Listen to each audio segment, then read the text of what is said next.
तो दोस्तों आज हम स्वाहा the sixth finger south Korean movie को एक्सप्लेन करने वाले हैं, जो कि 20 फरवरी 2019 को रिलीज हुई थी। इसे आप नेटफ्लिक्स पर देख सकते हो। ये मूवी बहुत ज्यादा अच्छी है और इसकी स्टोरी भी बहुत ज्यादा इंटरेस्टिंग है। अगर आपको डिटेक्टिव वाली मूवीज पसंद आती हैं, तो ये मूवी आपको बहुत पसंद आने वाली है। मूवी की शुरुआत में एक लड़की दिखाई जाती है जिसका नाम होता है ली गिम्बा। इसका नाम थोड़ा अजीब सा है, इसीलिए मुझे प्रोनाउंस करने में भी दिक्कत आ रही है, तो इसीलिए हम इसे पूरी स्टोरी में मिस ली बोलेंगे। खैर मूवी की स्टार्टिंग में वो अपनी स्टोरी बता रही होती है कि उसका जन्म एक डीमन के साथ हुआ था। वो डीमन के साथ अपनी माँ के कोख में 10 महीनों तक थी और वो डीमन उसकी टांग का मांस खाकर जिंदा रह रहा था। जन्म के बाद डॉक्टर्स ने बताया कि वो दूसरा बच्चा ज्यादा टाइम तक जिंदा नहीं रह पाएगा, लेकिन ऐसा नहीं हुआ। उसको जन्म देने के 1 हफ्ते बाद ही उनकी माँ की मौत हो गई। और वो बताती है कि उसके दादाजी ने उसे बताया था कि उसके फादर का एक्सीडेंट हुआ था, लेकिन एक्चुअल में सच्चाई कुछ और थी। डॉक्टर गलत निकला, डीमन अभी भी जिंदा थी। वो अपने ग्रैंड पेरेंट्स के साथ योंगवॉल गैंगवॉन्डो नाम के एक टाउन में रहते हैं। वो हाल ही में इस टाउन में रहने आए हैं। वो डॉग्स बेचने का बिजनेस करते हैं। तभी सीन शिफ्ट होता है और हमें दिखाया जाता है कि इस टाउन के अंदर कुछ लोग किसी शक्ति के आगे रिचुअल परफॉर्म कर रहे थे, जिसमें एक शमन बहुत ही अजीब तरीके से नाच रही होती है। तभी आखिरी बची हुई गाय भी दूसरों की तरह नीचे गिर जाती है, जिससे वो शमन बहुत ज्यादा डिसअपॉइंट हो जाती है। थोड़ी देर बाद वो उस फैमिली के बारे में पूछती है कि वो यहाँ पर कब आए थे। तब एक आदमी बताता है कि ये लोग यहाँ पर 1 महीने पहले ही आए थे। तभी वो शमन पूछती है कि तुम्हारे पशुओं में ये बीमारी कब से आई। वो आदमी कहता है कि ये 3 हफ्ते पहले की बात है। और वो आदमी बताता है कि ये लोग गाँव में भी कम निकलते हैं और बहुत ही अजीब है। शमन उनके घर जाने का फैसला करती है। लड़की दूर से ही उन्हें आते हुए देखती है और भागकर अपने घर के पर्दे और दरवाजे बंद कर लेती है। वो लोग आते हैं, दरवाजा खटखटाते हैं और उन्हें बाहर आने के लिए कहते हैं, लेकिन ये फैमिली बिल्कुल भी रिस्पॉन्स नहीं करती, जिसके बाद वो बिना कुछ कहे वहाँ से चले जाते हैं। इसके बाद उस लड़की के ग्रैंडपा उसे कहते हैं कि तुम्हारा स्कूल कैसा चल रहा है, क्या तुमने नए दोस्त बनाए। जिसके बाद उसे कहते हैं कि हम इस बार कोशिश करेंगे कि हम यहाँ पर टिके रहें और दोबारा हमें कहीं पर जाने की जरूरत ना पड़े। इससे हमें पता चलता है कि वो लोग कभी भी एक जगह पर नहीं रुके, उन्हें अपनी जगह बदलते रहना पड़ा, और जिस वजह से वो लड़की बहुत ज्यादा तंग आ चुकी थी। ग्रैंडपा उसे दिलासा देने के लिए कहते हैं कि वो चीज तुम्हारी जुड़वा बहन है। मैंने आज तक उसका बर्थ तक रजिस्टर नहीं करवाया और उसे कभी बोलना तक नहीं सिखाया। इसके बाद ली कहती है कि कोई बात नहीं, मैं समझती हूँ। दादाजी से कहते हैं कि मुझे नहीं पता था कि ये चीज इतने टाइम तक जिंदा रह पाएगी और मुझे वो बहुत ज्यादा डरावनी लगती है जब वो रात को रोती है। इसके बाद वही शमन दिखाई जाती है जो एक आदमी के साथ दूर खड़े होकर उनके घर पर नजर रख रही थी। उसे उस डीमन के रोने की आवाज सुनाई देती है। वो कहती है कि ये नॉर्मल इंसान के जैसे रोने की आवाज नहीं है। इसके बाद वो चोरी छुपे उनके घर के अंदर घुस जाते हैं और उस चैम्बर की तरफ जाने लगते हैं जहाँ पर वो लड़की बंद होती है। वो उसे कहते हैं कि हम उससे यहाँ पर हेलो बोलने आए हैं। तभी अचानक एक सांप आता है और शमन के पैर पर काट लेता है, जिसके बाद अचानक बहुत सारे सांप उस चैम्बर से बाहर निकलने लग जाते हैं। वो दोनों वहाँ से डरकर भाग जाते हैं और डॉग्स भी भौंकने लग जाते हैं। कौओं की एक्टिविटी भी बहुत ज्यादा अजीब लगती है। कहानी शिफ्ट होती है पार्क उंगजे नाम के एक आदमी पर, जो कि एक यूनिवर्सिटी के अंदर पखंडी पैगंबरों के धोखाधड़ी की बात कर रहा होता है। वो बताता है कि ऐसे अंधविश्वास के किस्से देश में 1200 से भी ज्यादा बढ़ चुके हैं और 5000 से भी ज्यादा लोग इसका शिकार हो चुके हैं, और बताता है कि हम इस धोखाधड़ी को रोकने का काम करते हैं और उनके काले कारनामों पर रिसर्च करते हैं। वो उन बच्चों से खुद को सपोर्ट करने के लिए फंड इकट्ठा कर रहा होता है। जो लोग पार्क के विरोध में थे, वो लोग उसके खिलाफ धरना दे रहे होते हैं कि वो रिजाइन कर दे। जब वो वहाँ से उसे जाते हुए देखते हैं तो उस पर अंडे मारते हैं, लेकिन पार्क उन सबको इग्नोर करता है और अपने काम पर पहुँच जाता है। काम के दौरान उसे एक अजीब बात पता चलती है।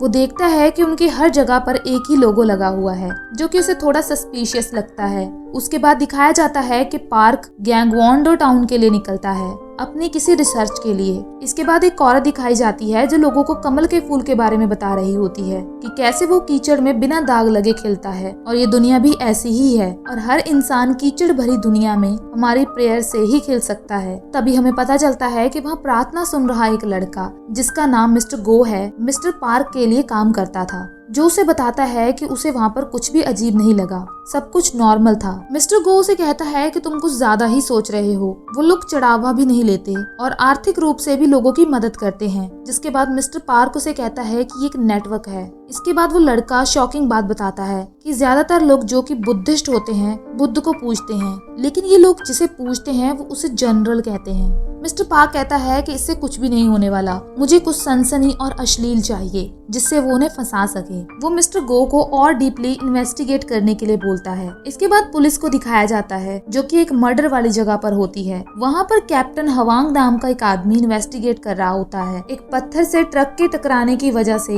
लाश का हाथ बाहर निकल आया था और लाश बिल्कुल सड़ी भी नहीं थी, वो सूख चुकी थी। इसके बाद कैप्टन कहता है कि ये बहुत छोटा हाथ है जो कि एक मिडिल स्कूल के बच्चे का था।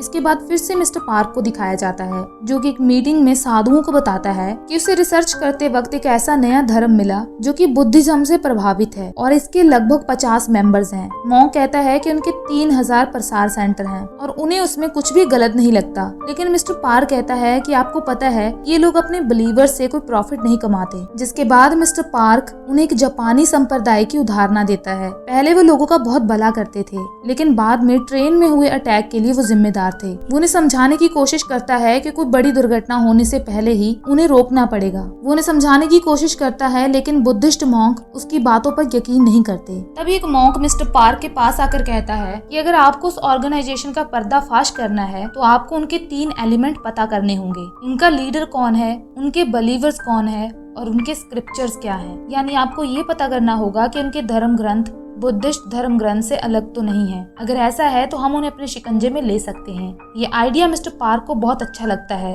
और वो वहाँ से निकल जाता है। तभी मूवी शिफ्ट होती है एक आदमी पर जो कि एक कंस्ट्रक्शन कंपनी में काम करता है। वो देखने में बहुत ज्यादा परेशान लग रहा होता है। इसके तुरंत बाद एक और आदमी को दिखाया जाता है जो कि उस लाश के बारे में मिली हुई जानकारी को अपनी कार के रेडियो पर सुन रहा था। कुछ देर बाद दिखाया जाता है कि वही आदमी उसी कंस्ट्रक्शन कंपनी में काम कर रहे आदमी के घर पर खाना खा रहा होता है। उस आदमी का नाम ग्वांग मॉक होता है और उस कंस्ट्रक्शन कंपनी में काम कर रहे आदमी का नाम चोलजन होता है। जब वो आपस में बात कर रहे होते हैं तो जिन उसे कहता है कि अब वो ये काम नहीं कर सकता और वो फादर के दिए हुए काम में फेल हो चुका है क्योंकि वो उस लड़की की लाश को अच्छे से नहीं छुपा पाया जो कि पुलिस को मिल चुकी थी। एक्चुअल में ये दोनों आदमी उसी कल्ट के लीडर थे जिसे कि मिस्टर पार्क एक्सपोज करना चाहते हैं। ये दोनों ही उस मर्डर के लिए भी जिम्मेदार थे जिसकी लाश पुलिस को मिली है। चोल नाम का ये आदमी उन लड़कियों की लाश को सीमेंट और कंक्रीट में छुपा देता था और उनके मुंह में कुछ बीन्स और ताबिज भी डाल देता है जिससे उनकी आत्माएं उनके साथ ही बंधी रहें और उनको तंग ना करें। लेकिन अब उसे अपने किए पर पछतावा होने लगा था क्योंकि उसे उन लड़कियों की आत्माएं दिखाई देती थी। लेकिन ग्वांग मॉक उसे कहता है कि हम इस दुनिया में बुराई को खत्म कर रहे हैं और ये अच्छा काम है।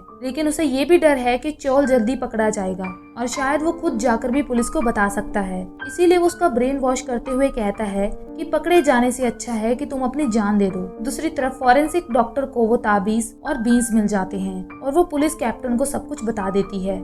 इसके बाद सीन शिफ्ट होता है उसी ऑर्गेनाइजेशन की एक ब्रांच में जहाँ पर एक लेडी लोगों को अपना प्रवचन सुना रही होती है। मिस्टर गो अपना फोन चलता हुआ छोड़ देता है। मिस्टर पार्क उनकी स्पीच को सुन रहा होता है और कुछ नोट भी कर रहा होता है जिसमें मिस्टर पार्क को पता चलता है कि उनके स्क्रिप्चर्स के अकॉर्डिंग 81 इविल एनिमीज हैं जो कि बहुत ज्यादा नेगेटिव एनर्जी के हैं। अभी वहाँ पर पुलिस आ जाती है जो कि उस आदमी मिस्टर किम चोल जिन के बारे में पूछती है जो कि स्टूडेंट लड़की की मौत का सस्पेक्ट है और उसका एड्रेस यहाँ का ही है। लेकिन इस ऑर्गेनाइजेशन की लीडर कहती है कि यहाँ पर ऐसा कुछ नहीं है, ये एक बुद्धिस्ट तीर्थ स्थल है। उन्हें कहा जाता है कि वो लोग गलत एड्रेस पर आ गए हैं। इसके बाद मिस्टर पार्क उस पुलिस ऑफिसर के पास आता है और उन्हें अपने बारे में बताता है। वो बताता है कि वो यहाँ पर एक बुद्धिस्ट प्रसार केंद्र की इन्वेस्टिगेशन कर रहा है। तभी पुलिस को चोल जिन की मदर का एड्रेस मिल जाता है। उसके घर के लिए निकल जाते हैं। मिस्टर पार्क को वो नाम थोड़ा सस्पिशियस लगता है, इसीलिए वो उसका नाम भी नोट कर लेते हैं। तभी सीन शिफ्ट होता है मिस्टर चोल जिन पर जिसे उसके पछतावे की आग खा रही थी और उसे उन मरी हुई लड़कियों की आत्माएं दिखाई दे रही थी। इसके बाद मिस्टर पार्क को पता चलता है कि ये जो डियर हिल नाम की ऑर्गेनाइजेशन है इसके सिर्फ 2 प्रसार केंद्र नहीं है जो कि 4 प्रसार केंद्र हैं और उनके उसी मॉन्क साथी ने ढूंढ निकाले थे। वो मिस्टर पार्क को उसी ऑर्गेनाइजेशन के एक चित्र के बारे में बताता है जिसकी वो पूजा करते हैं जिसे वो जनरल कहते हैं और साथ ही बाकी बचे सेंटर्स के जनरल के चित्र के बारे में भी बताता है। मिस्टर पार्क कहता है कि इनमें अलग क्या है, तब वो आदमी बताता है कि ये जनरल नहीं है, ये 4 महान राजा हैं जो प्रमुख दिशाओं के प्रतीक हैं और गुड़ बुद्ध धर्म में इन्हें शिटैनो कहा जाता है। ये 4 गार्डियन हैं जो बुद्ध की रक्षा करते थे और जो तुम्हें चित्र दिखाए गए हैं ये उनमें से 2 के चित्र हैं। इसके बाद दिखाया जाता है कि उस प्रसार केंद्र की लीडर के जाने के बाद मिस्टर पार्क और मिस्टर गो चोरी छुपे वहाँ पर घुस जाते हैं और स्क्रिप्चर्स को ढूंढने लगते हैं। जब मिस्टर पार्क उस चित्र को देख रहा होता है तब उस मॉन्क की बात याद आती है जिसने बताया था कि उस जनरल के नीचे 2 नौकर हैं। दाईं ओर एक छोटा सा गंधर्व दिखाई देगा और लेफ्ट साइड उसके नीचे पिशाच देखने को मिलेगा और उस नीले चेहरे वाले देवता ने पीपा पकड़ा हुआ है। वो किंग जिगुक है जो कि पूर्वी डायरेक्शन का गार्डियन है। और दूसरा जो कि जोंगसेन में है किंग दामुन है। यक्ष और राक्षस उसके फॉलोअर्स हैं। उसने अपने बाएं हाथ में पगौड़ा पकड़ा हुआ है और दाहिने हाथ में भाला पकड़ा हुआ है। वो नॉर्दर्न डायरेक्शन का गार्डियन है। वो मिस्टर पार्क को बताता है कि तैबिक में किंग जिगुक है जो कि ईस्ट में है, किंग दामुन जोंगसेन में है जो कि नॉर्थ में है। वहाँ से हम चारों मुख्य दिशाओं की ओर ड्रॉ कर सकते हैं और इस तरह हमें 2 लोकेशंस और मिल जाती हैं जो कि जेचोन वेस्ट में है जहाँ किंग ग्वांगमॉक है और दान्यांग जो कि साउथ में है वहाँ पर किंग जियोंगयांग है। इसके बाद उन लोगों को बहुत बड़ा क्लू मिल चुका था। उन्होंने ऐसा धार्मिक ग्रुप कभी नहीं देखा जो ऐसे देवताओं की पूजा करता था। ये जो राजा थे जिन्हें पूजा जा रहा था एक्चुअल में इंडिया में बहुत बुरी आत्माएं थी और जब उनकी मुलाकात बुद्ध से होती है तो वो उनकी शिक्षाओं के प्रति समर्पित हो जाते हैं और इसके बाद वो ऐसे देवता बन जाते हैं जो दुनिया को बुरी और द्वेषपूर्ण आत्माओं से बचाते हैं जो कि थे दुष्ट आत्माओं से लड़ने वाले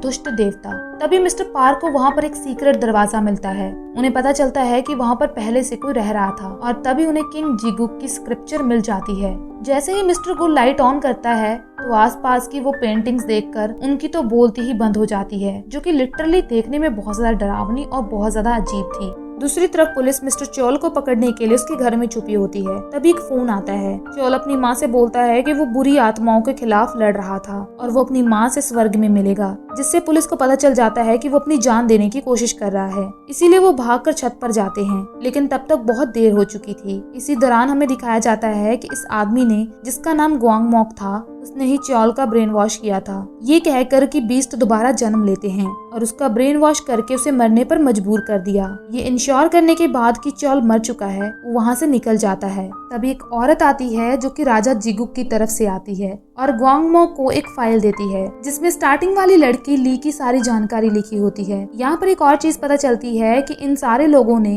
अपने नाम उन राजाओं के नाम पर रखे हुए थे, यानी ये चारों ऑर्गेनाइजेशन जो इस धर्म का प्रसार कर रही हैं वो चारों अलग अलग जगह पर हैं और चारों की जो लीडर हैं उन्होंने राजाओं के नाम पर अपने नाम रखे हुए हैं। इसके बाद ग्वांगमॉक उस लड़की को ढूंढ लेता है और उसका पीछा करता है। तभी हमें दिखाया जाता है कि ये लोग उस डीमन बच्ची को बचा हुआ खाना देते हैं जिसे ये फेंकने वाले होते हैं। खैर वो जल्दी जाती है और उस तहखाने के बाहर दरवाजे पर ही खाना रख देती है और अंदर से बहुत ही दर्द भरी रोने की आवाज सुनाई देती है। वो मॉन्क मिस्टर पार्क को बताता है कि ये जो स्क्रिप्चर वो लेकर आए हैं ये अर्ली बुद्धिस्ट लिटरेचर है, लेकिन इसमें एक सूत्र है जो उन्होंने पहले कभी नहीं देखा, जिसे ये लोग हांग मांग योंग कहते हैं, जो कि देवताओं की बुरी ताकतों से लड़ने के बारे में है। स्क्रिप्चर के दूसरे भाग बहुत ही प्रैक्टिकल मैनर में लिखे गए हैं, लेकिन हांग मांग का ये वाला पार्ट बहुत सिंबॉलिक है। तभी मिस्टर पार्क स्क्रिप्चर को पढ़ते हैं जिसमें लिखा होता है कि वो बीस्ट उन सांपों को मारेंगे जो कि लड़कियों की बॉडी में छुपे हुए हैं। सिर्फ उन सांपों का खून ही है जो उन बीस्ट को शुद्ध कर सकता है।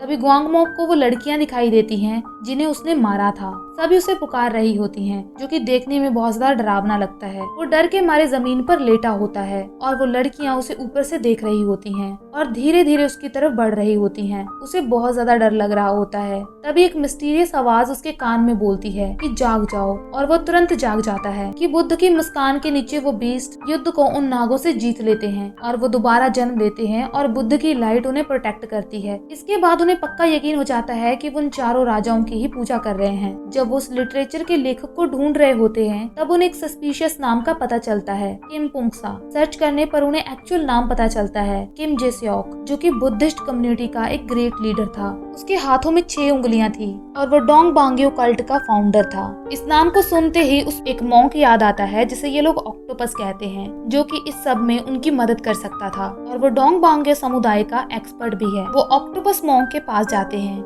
जेसेओक के बारे में पता लगाने। वहाँ पहुंचकर उन्हें पता चलता है कि जेसेओक खुद एक भगवान बन चुका था। बहुत सारी बुद्धिस्ट ऑर्गेनाइजेशन ने उसका विरोध किया था, लेकिन उसने बुद्धत्व को प्राप्त कर लिया था। उसके बाद वो मॉन्क उन्हें 1940 की एक फोटो दिखाता है। वो जापान के एक गुड़ बौद्ध भिक्षु से बहुत ज्यादा प्रभावित थे। उन्होंने हीरो कॉर्प्स को स्वतंत्रता पूर्वक चलाने के लिए पैसे भेजे थे। उन्होंने जापान से वो सारे एसेट और खजाने भी वापस ले लिए थे जो उन्होंने कोरिया से चुराए थे। उन्होंने युद्ध के दौरान लोगों की बहुत मदद की थी, जिससे जिसकी वजह से उनका इन्फ्लुएंस बढ़ गया। फिर 1985 में उन्होंने डोंग बांग्यो नाम की ऑर्गेनाइजेशन को सडनली बंद कर दिया और खुद गायब हो गए, क्योंकि उन्होंने स्क्रिप्चर लिखने का फैसला कर लिया था। अभी तक कोई भी उनसे पर्सनली मिल नहीं पाया, बस बहुत कम लोग हैं जो उनसे मिल पाए हैं। इसके बाद मिस्टर पार्क पूछते हैं कि क्या वो अभी भी जिंदा हैं, जिसके बाद वो मॉन्क बताता है कि उनका जन्म 1899 में हुआ था, शायद वो अभी जिंदा ना हो। इसके बाद उन्हें पता चलता है कि जेसियोक ने जांगयू युवेनाइल डिटेंशन सेंटर में भी डोनेट किया था। वहाँ जाते समय मिस्टर पार्क अपनी दोस्त की कहानी सुनाता है, जो कि साउथ अफ्रीका में अपनी फैमिली के साथ रहता था। वहाँ के लोगों ने धर्म के नाम पर उसकी पूरी फैमिली को मार दिया, और धर्म नाम की ये चीज कितनी ज्यादा खतरनाक हो सकती है। वहाँ जाकर उन्हें पता चलता है कि जेसियोक ने उन 4 कैदियों को अडॉप्ट किया था जिन्होंने बचपन में ही अपने फादर को मार दिया था, जिनमें किम चोलजिन भी होता है, जो कि अब मर चुका है। इसके बाद वो उनसे बाकी 3 की जानकारी लेता है। इधर ग्वांग मॉक उस लड़की ली को मारने के मौके की तलाश में होता है। वो पूरी तैयारी करता है, मंत्र पढ़ता है और बीन्स और तलिस्मान भी रेडी रखता है। सबसे इंटरेस्टिंग बात यह है कि उन 4 के नाम उस स्क्रिप्चर में मेंशन होते हैं। तभी मिस्टर पार्क कहता है कि इन 4 जेल के कैदियों में से 3 मर चुके हैं, लेकिन मिस्टर गो कहता है कि तुम्हें कैसे पता चला कि ये मर चुके हैं। तभी मिस्टर पार्क उन सभी राजाओं की तस्वीर दिखाकर कहता है कि जिसमें उनके सर पर ये पीछे बने हुए हेलोस हैं, यानी सर्कल टाइप शेप जो अक्सर आत्माओं के सर पर होती हैं, उनसे पता चलता है कि ये लोग मर चुके हैं, क्योंकि ऐसा अक्सर उन लोगों के पीछे ही बनाया जाता है।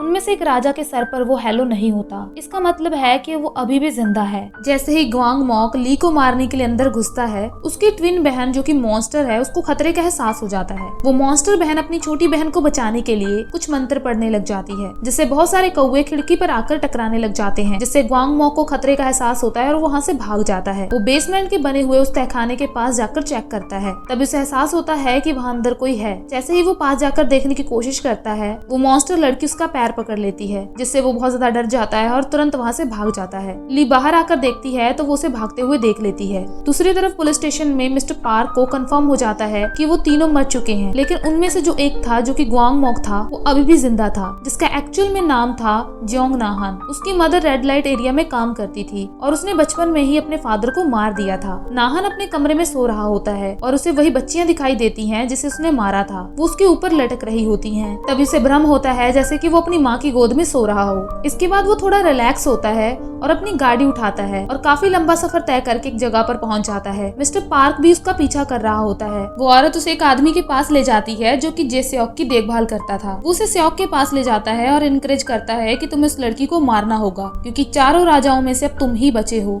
उसके बाद फ्लैशबैक में दिखाया जाता है कि जेसियोक उसे कहता है कि आज से तुम्हारा नाम ग्वांग मॉक है, तुम मेरे तारे हो और तुम एक बहादुर जनरल हो जो कि वेस्ट की ओर से आने वाली इविल स्पिरिट्स को खत्म करेगा। जिसके बाद वो कहता है कि कुछ भी हो जाए मैं आपको प्रोटेक्ट करूंगा। दूसरी तरफ मिस्टर पार्क एक वेयर हाउस में घुस जाता है। वहाँ एक बड़ा सा हाथी देखता है, लेकिन तभी उसे एक लंबा सा आदमी पकड़ लेता है जो कि जेसियोक की मदद कर रहा था। मिस्टर पार्क वहाँ से किसी तरह बचकर निकल जाता है। रास्ते में नाहन को उस पर शक हो जाता है और वो उसकी गाड़ी को टक्कर मारता है और उससे वो इन्फॉर्मेशन वाले पेपर्स वापस ले लेता है और मिस ली को मारने के लिए निकल जाता है। हमें दिखाया जाता है कि ली खाने में जहर मिला रही होती है। दूसरी तरफ मिस्टर पार्क पुलिस वाले को समझाने की कोशिश करता है कि आखिर क्या चल रहा है, लेकिन पुलिस वाला उसकी किसी बात पर यकीन नहीं करता और वहाँ से चला जाता है। मिस ली को अपनी गलती का एहसास होता है तो वो भाग कर जाती है और उस खाने को गिरा देती है। इसके बाद उन्हें स्क्रिप्चर में 81 स्नेक्स का जिक्र मिलता है जो कि उस अविनाशी लाइट को नुकसान पहुंचाएंगे। लाइट सिंबलाइज करती है लॉर्ड मैत्रे को, जो कि फ्यूचर बुद्धा होगा। वो 4 किंग्स इस मैत्रे की ही रक्षा उन सांपों से कर रहे थे। दूसरी तरफ मॉन्क पार्क को बताता है कि बौद्ध धर्म में बुराई की कोई अवधारणा नहीं है,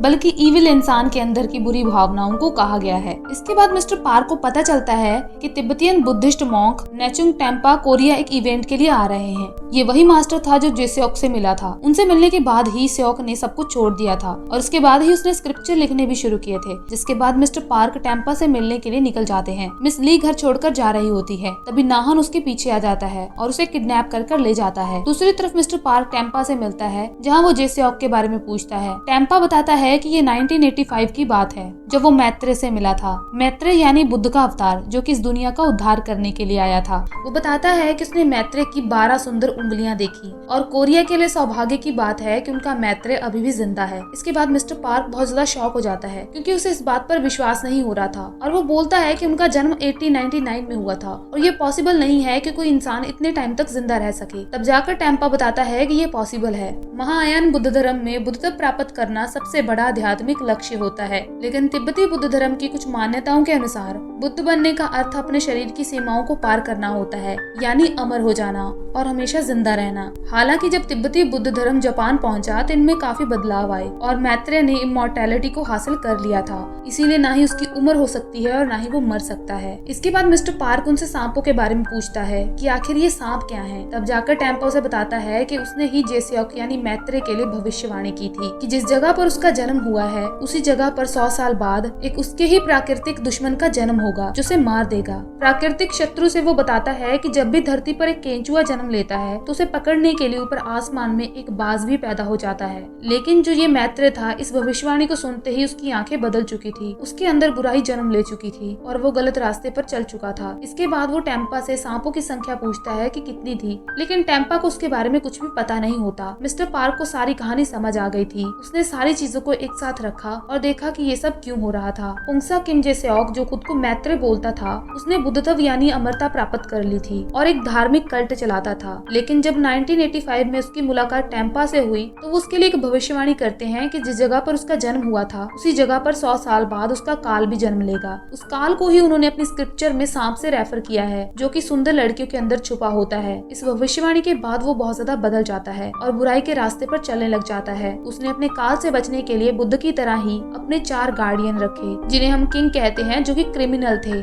जिन्होंने अपने ही फादर को मार दिया था क्योंकि उनका ब्रेन वॉश करना उनके लिए आसान था। और उन कैदियों ने, जिन्हें जेसेओक ने राजा बना दिया था, ने मिलकर 81 बच्चियों को मार डाला था। उनमें से 3 तो मर चुके थे, लेकिन उनमें से एक अभी भी जिंदा था, जो कि इस बच्ची को मारने जा रहा था। लेकिन उसको उसकी ट्विन बहन के बारे में कुछ भी पता नहीं होता, जिसका बर्थ आज तक रजिस्टर ही नहीं हुआ था। और हैरानी की बात ये थी कि जन्म के समय उस लड़की की भी 6 उंगलियां थी। किम जेसेओक शुरुआत में तो पवित्र था, लेकिन मौत के डर और अमर रहने के लालच ने उसे एक राक्षस बना दिया था। 1999 में जन्मी वो सभी लड़कियों को मारने लगता है, क्योंकि उसे एक्चुअल में नहीं पता था कि उसे कौन सी बच्ची मारने वाली है। इसीलिए उसने उस साल में जन्मी सभी बच्चियों को मरवाना शुरू कर दिया और उसे वो सारी जानकारी रजिस्टर डाटाबेस से मिल रही थी जिनका बर्थ रजिस्टर किया गया था। लेकिन सिर्फ एक लड़की थी जिसका रजिस्ट्रेशन नहीं हुआ था, और वो थी ली की जुड़वा बहन। उसके बाद दिखाया जाता है कि नाहन ली को मारने से पहले सारे रिचुअल कर रहा होता है।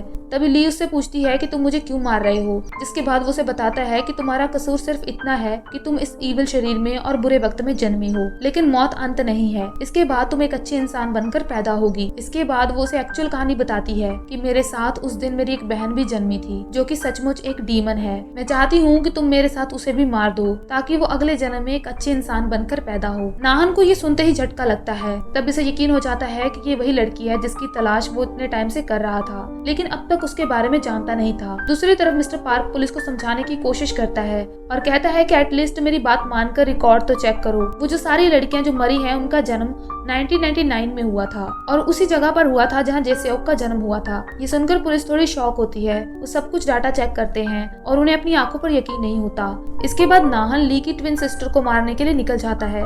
दूसरी तरफ मिस्टर पार्क को समझ आ जाता है कि 81 का मतलब क्या है। उन स्क्रिप्चर में जो नंबर लिखे हुए थे वो उन रेजिडेंस के रजिस्ट्रेशन नंबर थे, यानी वो जो लड़कियां पैदा हुई थी उनके रजिस्ट्रेशन नंबर थे। तब मिस्टर पार्क को समझ आ जाता है कि ये बुक उस हरामजादे ने 2000 में पूरी की, लड़कियों का जन्म होने के बाद, और उस टाइम पैदा होने वाली लड़कियों की संख्या 81 थी। इसलिए उसने स्क्रिप्चर में 81 इविल एनिमीज लिखे। नाहन जैसे ही ताला तोड़कर अंदर घुसता है, उसे एक बेहद हैरानी वाली बात देखने को मिलती है। वो लड़की एक मुद्रा में बैठी होती है। उसकी बॉडी के सारे बाल झड़ चुके थे और वो पहले जैसी मॉन्स्टर नहीं दिख रही थी। उसे देखकर बोलती है कि मैं कब से तुम्हारा इंतजार कर रही थी। वो उसे वही लोरी सुनाती है जिससे वो उन लड़कियों की आत्माओं से बचता था, लेकिन उसे भ्रम होता है कि वो उसकी माँ थी। और यहीं पर यह बात कंफर्म हो जाती है कि वो लड़की कोई डीमन नहीं थी, बल्कि वो असली मैत्रेय थी। वो उसे अपने हाथ की 12 उंगलियां दिखाकर कहती है कि जाकर उस आदमी का हाथ चेक करो जिसे तुम फादर कहते हो, और वो उसके कहने पर वहाँ से निकल जाता है। रास्ते में वो मिस्टर पार्क से मिलता है। मिस्टर पार्क उसे बहुत ज्यादा खरी खोटी सुनाता है कि तुमने मासूम लड़कियों की जान ली है, लेकिन नाहन को कोई फर्क नहीं पड़ता था और वो वहाँ से निकल जाता है। वो उसी जगह पर जाता है जहाँ पर जेसेओक होता है। वो वहाँ पहुंचकर उसकी फिंगर को चेक करने लग जाता है, लेकिन उसकी फिंगर 5 होती हैं। इसके बाद वो आदमी आता है जो जेसेओक की देखभाल कर रहा था। वो नाहन को उस तबेले में लेकर जाता है और उसे वहाँ पर गोली मार देता है। मिस्टर पार्क जेसेओक के पास आता है और उसे कहता है कि अगर तुम भगवान हो तो तुम ऐसे क्यों लेटे हुए हो। उस आदमी को जेसेओक के पास आते हुए देख मिस्टर पार्क छुप जाता है। तभी वो आदमी जेसेओक के कान में कुछ कहता है। इसके बाद वो आदमी खुद वहाँ से निकल जाता है उस लड़की को मारने के लिए। दूसरी तरफ मिस्टर पार्क नाहन को बचा लेता है और उसे गाड़ी में लेकर जा रहे होते हैं। मिस्टर पार्क जाकर उस आदमी की गाड़ी को टक्कर मार देता है। मिस्टर पार्क उस आदमी से कहता है कि हम दोबारा मिल गए। उसे अपनी सच्चाई बता देता है कि आखिर वो कौन है। और सबसे शॉकिंग और इंटरेस्टिंग पार्ट ये है जब मिस्टर पार्क उस आदमी को पुंगसा किम जेसेओक कहकर बुलाता है। मतलब कि असली मैत्रेय वो आदमी था जो इस वक्त मिस्टर पार्क के सामने खड़ा था, लेकिन जिसे इतने सालों से ये लोग मैत्रेय मान रहे थे वो एक्चुअल में उस रियल मैत्रेय का पपेट था जो कि उसके लिए काम कर रहा था। तब जाकर हमें कुछ फ्लैशबैक दिखाए जाते हैं कि ये लोग जिस आदमी की तलाश कर रहे थे वो उनके सामने ही था, लेकिन वो गलत डायरेक्शन में सोच रहे थे। मिस्टर पार्क को समझ आ जाता है कि लाइट यानी मैत्रेय की कोई एज नहीं होती, वो कभी बूढ़ा नहीं हो सकता क्योंकि वो अमर है। नाहन अभी उसकी गाड़ी में छुपा हुआ था, लेकिन उसे पता चल जाता है कि उसकी गाड़ी में वो छुपा हुआ है। तब जाकर वो उसे बताता है कि वो असली लाइट है और उसका धन्यवाद करता है कि उसने इतने टाइम तक उसकी रक्षा की। और उसके हाथ में भी 6 उंगलियां थी। लेकिन नाहन को गुस्सा आ जाता है और उसका गला घोंटने लग जाता है और बोलता है कि तुम एक राक्षस हो, तुम्हारी वजह से मैंने मासूम लड़कियों को मारा। और फाइनली उसे एहसास होता है कि उसने कल्ट के साथ जुड़कर कितना गलत काम किया और असली मैत्रेय ने उसे इसलिए चुना, चाहे भले ही उसने कितनी ही लड़कियों को मारा हो, लेकिन उसके अंदर एक पछतावा था और वो जानता था कि उसने गलत काम किया है। उसके अंदर अभी भी कहीं पर अच्छाई थी। हाथापाई के दौरान उसकी गाड़ी पलट जाती है, लेकिन जेसेओक अभी भी जिंदा होता है, लेकिन उसकी बॉडी पूरी तरह पेट्रोल से भीग चुकी थी। इसी बात का फायदा उठाकर नाहन ने अपना लाइटर जला दिया जो कि एक्चुअल में उस ट्विन लड़की ने उसे दिया था। उसी की मदद से वो आग को जेसेओक की तरफ छोड़ देता है, जिससे वो जलकर वहीं पर मर जाता है और साथ में लड़की की भी मौत हो जाती है और वो लड़की अपनी बहन की बाहों में ही दम तोड़ देती है। उसकी बहन बहुत ज्यादा रोती है क्योंकि सारी उम्र उसने उसका चेहरा तक नहीं देखा और कभी भी उसके पास नहीं आई, लेकिन उसके आखिरी समय में उसे अपनी गलती का एहसास हो जाता है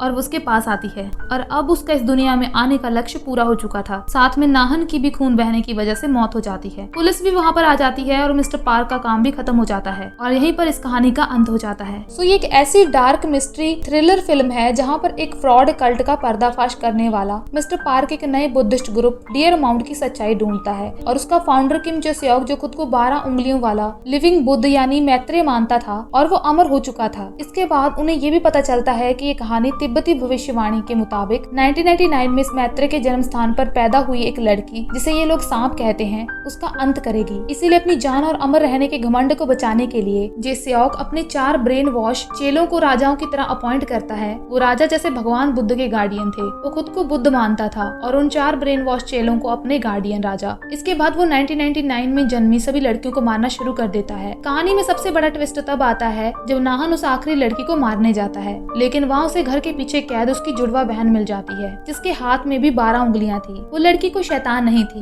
बल्कि जेसेओक के पाप को खत्म करने के लिए पैदा हुई असली पवित्र आत्मा यानी मैत्रेय थी। इसके बाद वो नाहन का अंधविश्वास तोड़ती है, जिसके बाद नाहन और पास्टर पार्क मिलकर उस शैतान जेसेओक का पर्दाफाश करते हैं और उसे हमेशा के लिए मार देते हैं। वो लड़की शैतान नहीं थी बल्कि एक भगवान थी, लेकिन फिर भी उसने अपनी पूरी जिंदगी कितना दर्द सहा। एक अंधेरे कमरे में बंद रहना पड़ा। ऐसी कहानी और ऐसी मूवीज बहुत कम बनती हैं जो कि हमें जिंदगी का एक बहुत बड़ा लेसन सिखा कर जाती हैं। सिर्फ इंसान की जिंदगी ही मुश्किल नहीं होती बल्कि भगवान के साथ भी जिंदगी बहुत बुरा बर्ताव करती है, लेकिन हमें कभी भी हार नहीं माननी है। अब मुझे बताओ कि तुम्हें मेरी एक्सप्लेनेशन कैसी लगी। कमेंट सेक्शन में अपनी राय जरूर देना और अगर तुम्हें इसकी डिटेल एक्सप्लेनेशन पसंद आई हो तो वीडियो को लाइक और चैनल को सब्सक्राइब जरूर करें। मिलते हैं किसी और अच्छी मूवी में, तब तक के लिए बाय।